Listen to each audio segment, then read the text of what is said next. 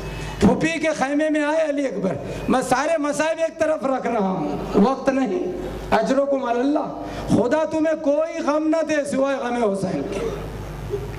پھوپھی کے خیمے میں آئے، زینب جو آن محمد کے غم میں ہے مسلح پہ بیٹھی ہے سر جھکائے ہوئے، علی اکبر آئے، پھوپھی اماں اجازت دیجئے میدان کی، زینب سر نہیں اٹھاتی، اکبر اجازت مانگ رہے ہیں، زینب اجازت نہیں دیتی، بہت دیر گزری، علی اکبر سے برداشت نہیں ہوا، تڑپ کر کہا پھوپھی اماں دشمن میرے بابا کو تانے دے رہے ہیں، آپ اجازت دیجئے، زینب اجازت نہیں دیتی، اکبر سے رہا نہ گیا، کیا پھوپھی اماں قیامت کے دن دادی فاطمہ اگر پوچھیں گی زینب تجھے تیرا اکبر پیارا تھا میرے حسین کا کوئی خیال نہ رہا، ارے بس اتنا سننا تھا، علی کی بیٹی تڑپ گئی، ارے میرے لال حسین پر تجھ جیسے ہزاروں اکبر قربان کر دوں، بس اجازت ملی، ماں کے خیمے میں آئے، ارے ماں کو رخصت کیا، نہ جانے اس ماں نے کس دل سے رخصت کیا ہوگا، ایک مرتبہ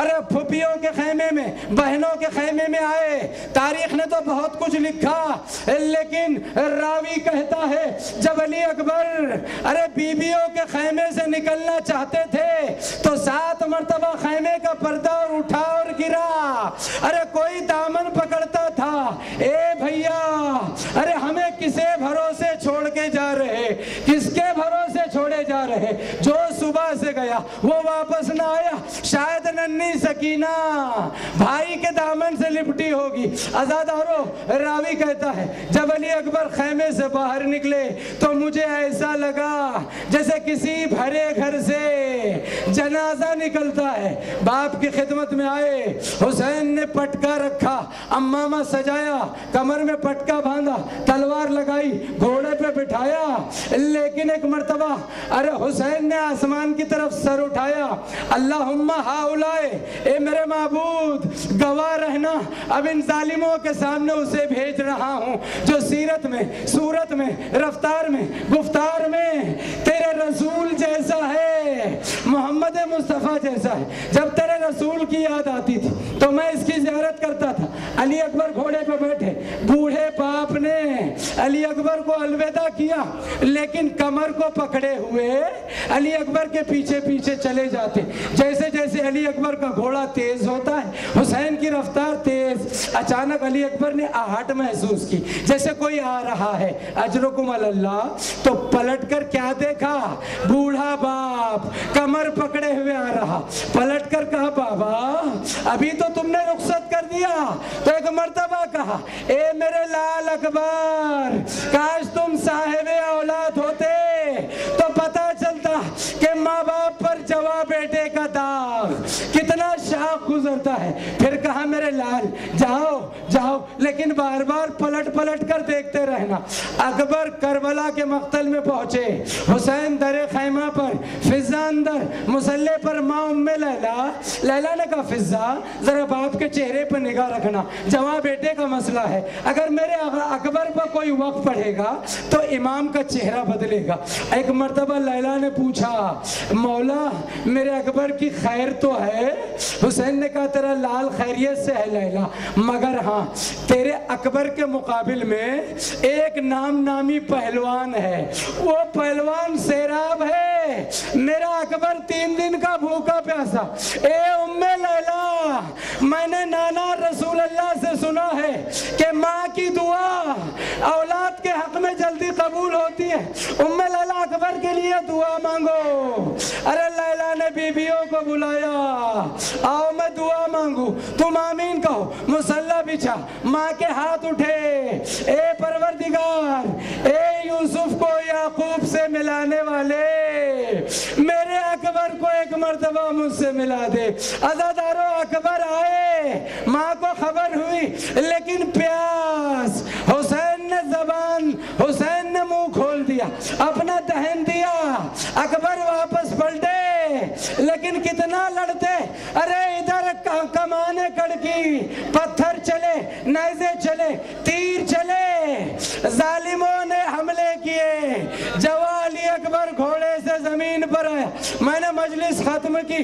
اب تک جو شہید زمین پر آیا تو کسی نے کہا مولا ادرکنی, کسی نے کہا چچا ادرکنی, کسی نے کہا آقا ادرکنی, لیکن بیٹے نے بابا کو نہیں بلایا. بابا ادرکنی نہیں کہا, بلکہ کیا کہا؟ یا ابت علیک منی سلام. اے بابا, جواب بیٹے کا آخری سلام قبول کیجئے, اس لیے کہ آئیے گا نہیں. صبح سے کتنی مرتبہ گئے, کتنے لاشیں لائے, آخری سلام. عزادار و ظالم نے نیزے کی انی اکبر کے سینے میں ماری تھی. جیسے ہی اکبر نے آخری سلام کہا, حسین کی نگاہ میں دنیا تاریک ہو گئی. بوڑھا باپ جواب بیٹے کو علی علی پکارتا ہوا مقتل میں چلا. لاشیں اکبر پر پہنچا, کیا دیکھا؟ اکبر تڑپ رہے ہیں, سینے میں برچی کا پھل ہے.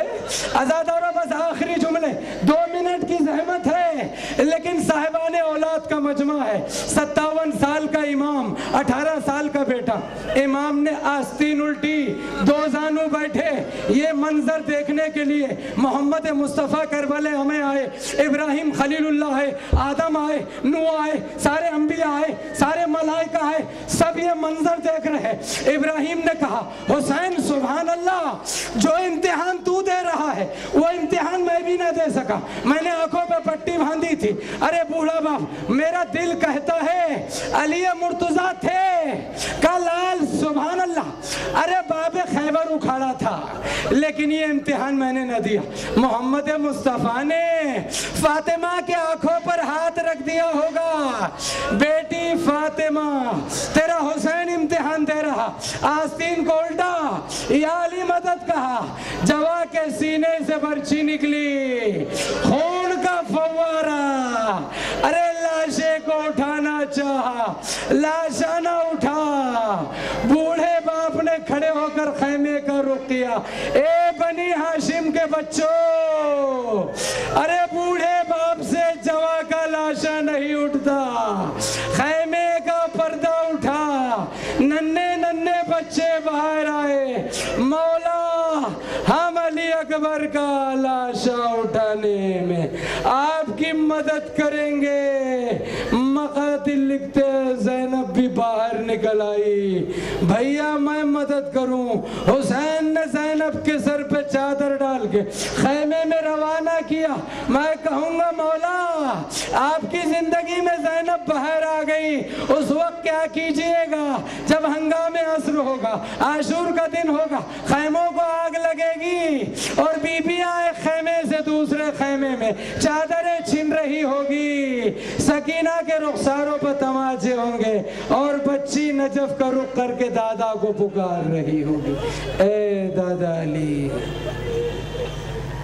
سيعلم الذين ظلموا أي منقلب ينقلبون ألا لعنة الله على القوم الظالمين. يا رب الحسين بحق الحسين, اشف صدر الحسين بظهور الحجت, الہی و سیدی و مولائی.